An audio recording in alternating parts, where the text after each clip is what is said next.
చేరికలపై BJP దృష్టి. జలగం సీతారాం నాయకులతో చర్చలట. బలమైన అభ్యర్థులే లక్ష్యంగా కమల వ్యూహం. రంగంలోకి జాతీయ నాయకత్వం. లోక్సభ ఎన్నికల నేపథ్యంలో చేరికలపైన మరింత జోరు కొనసాగించాలని బీజేపీ నిర్ణయించింది. మలి జాబితాలోపే మరికొందరు ముఖ్య నేతల కోసం ప్రయత్నాలు ముమ్మరం చేసింది. బలమైన అభ్యర్థులే లక్ష్యంగా బీజేపీ జాతీయ రాష్ట్ర నాయకత్వం ఇతర పార్టీల నేతలతో చర్చలు జరుపుతోంది. తాజాగా 2 బీఆర్ఎస్ సిట్టింగ్ ఎంపీలు బీజేపీలో చేరగా మరికొందరు అదే పార్టీ నేతలు కీలక నాయకులపై దృష్టి పెట్టింది. రాష్ట్రంలో మరో 8 లోక్సభ స్థానాలకు అభ్యర్థులను ప్రకటించాల్సి ఉన్నది బీజేపీ. ఈ నేపథ్యంలో కనీసం 3-4 స్థానాల్లో ఇతర పార్టీల నేతలను చేర్చుకొని చర్చలు జరుపుతోంది.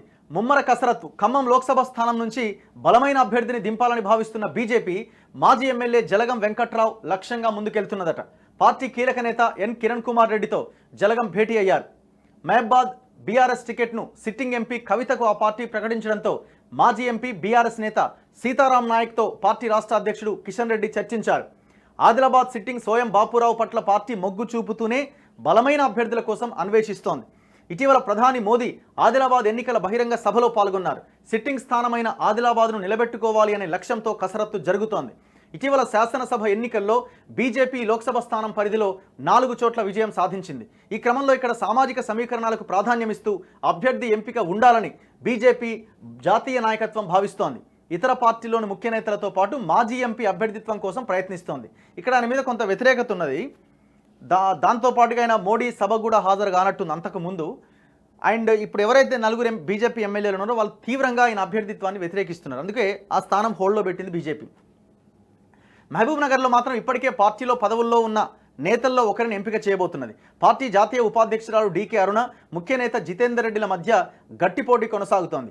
ఇప్పటికే బీజేపీ నేత శాంతకుమార్ ప్రచారం ప్రారంభించారు. ఈ టికెట్ అంశంలో రాష్ట్ర నాయకత్వం బాధ్యతను జాతీయ నాయకత్వానికి అప్పగించింది. మెదక్ టికెట్ రేసులో మాజీ ఎమ్మెల్యే రఘునందన్ రావు ఉన్నా ఇక్కడ కూడా అభ్యర్థి అంశంలో ఇతర అవకాశాలను పార్టీ చురుగ్గా పరిశీలిస్తోంది. పెద్దపల్లి టికెట్ మాత్రం పార్టీలో కొనసాగుతున్న నేతలకే దక్కే అవకాశం ఉందని కొందరు పేర్కొంటున్నారు. నల్గొండ, వరంగల్ అభ్యర్థిత్వాలు ఇంకా కొలిక్కి రాలే. సో ఇట్లా బీజేపీ కూడా ఇప్పుడు మీరు చూడండి, బీజేపీ కాంగ్రెస్ చాలా హడావుడిగా టికెట్ల కేటాయింపు, పక్క పార్టీల నాయకులని చేర్చుకునే విషయంలో చాలా దూకుడుగా ముందుకెళ్తున్నాయి. బీఆర్ఎస్ ఏడుంది చెప్పండి? ఒక్క నాయకుడైనా ఇగో నాకు టికెట్ కావాలి, టికెట్ల కోసం తీవ్రమైన పోటీ ఉంది బీఆర్ఎస్లో అనుకునే సిచ్యువేషన్ మీకు కనబడుతున్నదా? అంటే ఆ పార్టీ ఎలక్షన్స్కి ముందే టోటల్ పతనావస్థలోకి వెళ్ళిపోయింది. అందుకోసమే ఆర్ఎస్పీని జాయిన్ చేసుకోవడం ద్వారా ఏదో ఒక కలరింగ్ ఇచ్చే ప్రయత్నం చేసింది. కానీ అది ఇంకా బూమరాంగ్ అవుతున్నది. ఎంపీ ఎలక్షన్ల తర్వాత ఈ పార్టీ కనుమరుగు అవడమే ఖాయంగా కనబడుతున్నది దాదాపు.